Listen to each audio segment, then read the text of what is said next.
Le Christ est ressuscité. Chers amis, bonjour. Nous continuons ce parcours comment être libre dans le Christ, comment vivre la vie en abondance pour laquelle Dieu nous a créés. Et Saint Paul, dans la lettre aux Colossiens, au chapitre 3, verset 13, nous dit « Supportez-vous les uns les autres et pardonnez-vous mutuellement.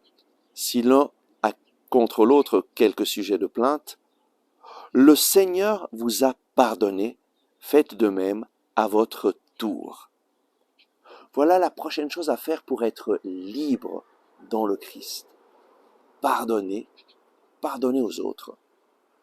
Le manque de pardon, vraiment c'est un cancer de l'âme, un cancer qui nous ronge de l'intérieur et qui détruit notre propre vie, mais un cancer aussi qui nous attache à la personne qui nous a fait du mal. Et alors, lorsque je ne pardonne pas, qu'est-ce qui se passe spirituellement?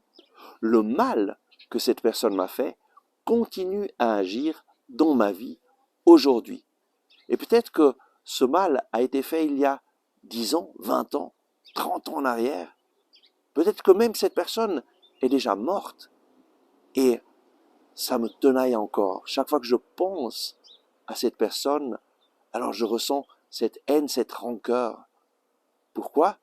Parce que je me suis lié à cette personne avec une chaîne de haine, de rancœur, de manque de pardon. Et je ne suis pas libre. Voilà pourquoi le Seigneur nous invite à pardonner. Jésus est le premier qui nous a pardonné en mourant sur la croix. Père, pardonne-leur, ils ne savent pas ce qu'ils font. Et en nous pardonnant, il nous a donné cette grâce de pouvoir à notre tour pardonner à ceux qui nous ont fait du mal, afin d'être libérés de cette chaîne de haine, de rancœur qui me lie à la personne qui m'a fait du mal, et afin de pouvoir vivre une vie nouvelle, pleine de paix et de joie. Et donc, supportez-vous les uns les autres et pardonnez-vous mutuellement. Le Seigneur vous a pardonné. La raison pour laquelle nous pouvons pardonner, c'est que le Seigneur nous a pardonné toutes nos fautes. Tout le mal que tu as fait, le Seigneur déjà te l'a pardonné en mourant sur la croix. Mais tu vas pouvoir recevoir ce pardon seulement si tu vis dans sa miséricorde et que à ton tour, tu pardonnes. Faites de même à votre tour. Décide aujourd'hui de briser cette chaîne de rancœur, cette chaîne de haine, cette chaîne de manque de pardon qui te lie à la personne qui t'a fait du mal. Et prions maintenant. Pense à cette personne qui t'a fait du mal. Pense au mal qu'elle t'a fait, à combien elle t'a fait souffrir.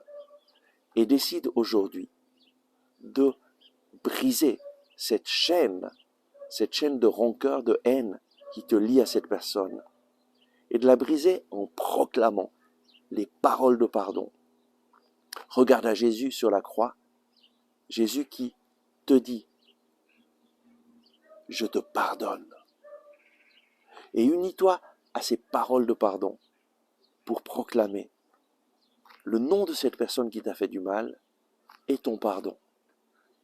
Proclame le nom de cette personne et dis maintenant, au nom de Jésus, je te pardonne pour tout le mal que tu m'as fait.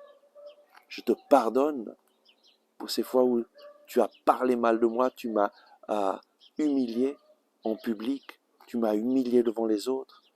Je te pardonne de m'avoir trahi. Je te pardonne pour tous les coups que tu m'as donnés.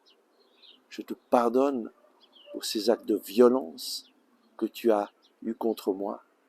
Je te pardonne pour tout le mal que tu m'as fait. Au nom de Jésus. Amen. Fais-le chaque jour. Chaque fois que ça te revient à l'esprit, le mal qu'une personne t'a fait, décide de pardonner, de proclamer des paroles de pardon. Et alors, tu vas faire l'expérience d'être libéré et de recevoir la paix dans ton cœur. Amen. Merci d'avoir regardé ce message. Si vous l'avez aimé, je vous invite à cliquer sur le bouton « J'aime ». C'est très important en effet de cliquer sur le bouton j'aime afin que les moteurs de recherche de YouTube fassent voir ce message à d'autres personnes qui sinon ne le verraient jamais. Et de cette façon, vous nous aidez à rejoindre de nouvelles personnes. Je vous invite aussi à vous inscrire à notre chaîne YouTube si vous ne l'avez pas encore fait et à partager ce message avec vos amis. Ensemble avec ma communauté, nous prions pour vous et pour votre famille. À demain!